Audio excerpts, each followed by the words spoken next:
Festa do Batismo do Senhor. No ano A, o evangelho lido é o de Mateus. Já repararam uma coisa interessante? Mateus abre o seu evangelho, pelo menos a vida pública de Jesus, falando do batismo.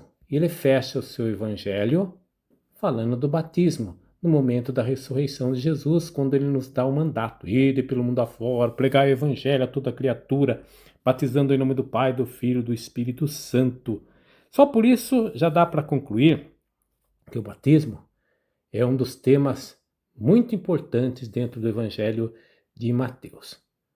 Vocês sabem que para a igreja primitiva, a maior dificuldade foi compreender a razão por que motivo Jesus foi batizado.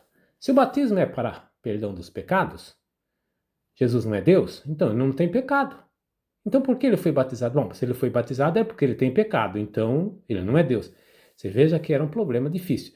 Mateus soluciona esse problema fazendo uma teologia centrada na figura de João Batista.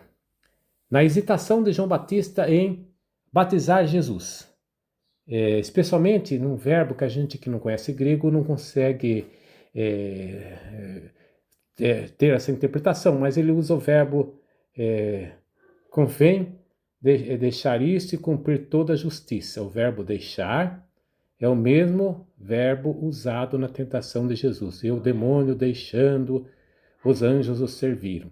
Então é um verbo que ocorre poucas vezes e ocorre em contexto de tentação. Então veja bem, João Batista está fazendo o papel do tentador.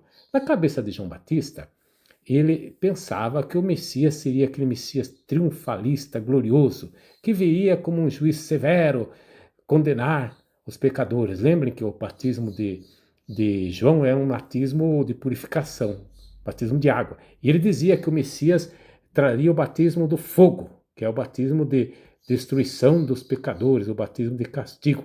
Pois é, só que ele não se estava totalmente equivocado. Quando Jesus fala, convém deixar isto e cumprir toda a justiça, ele abre o horizonte e ele passa a compreender que ele estava errado. E aí ele deixa de fazer o papel de tentador e vai fazer o papel de colaborador. Ele vai então batizar Jesus. Mas agora então o significado do batismo, se você vai perceber lendo o evangelho de Mateus, não está ligado ao passado. Jesus não recebe o batismo para se purificar de pecado, já que ele não tinha. Ele recebe o batismo numa visão de futuro. É uma antecipação do mistério pascal e está associado à morte. Lembra que antigamente o batismo era feito por imersão. Quando você está imerso na água, você sente o sufocamento. Pois é, então tem um sentido futuro ligado justamente ao mistério pascal, morte e ressurreição de Jesus. E a razão de Jesus ser batizado é nos mostrar a necessidade do batismo para a salvação do homem. Pois é. Aí acontece uma coisa interessante no texto, que quando ele é batizado, aparece o Espírito Santo. Aliás, esse texto é um texto trinitário. Repararam que as três pessoas da Trindade estão ali? O Filho dentro do rio, a voz do Pai e o Espírito Santo na forma de pomba. Agora, essa aparição do Espírito Santo em forma de pomba é curiosa, porque não é o simbolismo usual do Espírito Santo, que é a água, o fogo e principalmente o vento. Só aparece em outro lugar da Sagrada Escritura. Quem está pensando no Gênesis, especificamente no dilúvio, acertou. Noé solta a pombinha, lembra? Pela segunda vez, então ela volta com um raminho no bico, significando a nova criação. Pois é, o sentido do batismo é de nova criação, mas tem uma outra razão também. A pomba, para nós, é símbolo do amor, porque diz que são monogâmicas, porque o mesmo casal fica unido a vida toda, mas repare que tem uma faculdade na pomba que nenhum outro animal da natureza tem, que é a capacidade de voltar para o ninho, para o lar.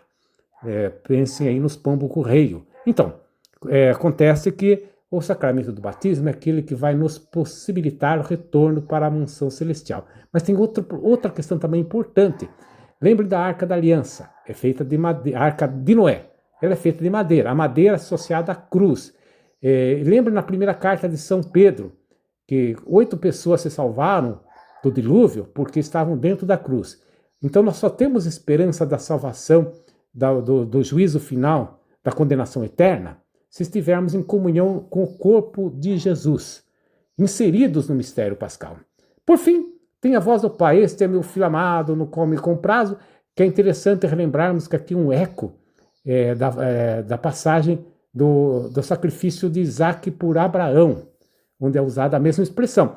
Só que lá, você sabe, conhece a história, Abraão simulou o sacrifício do filho.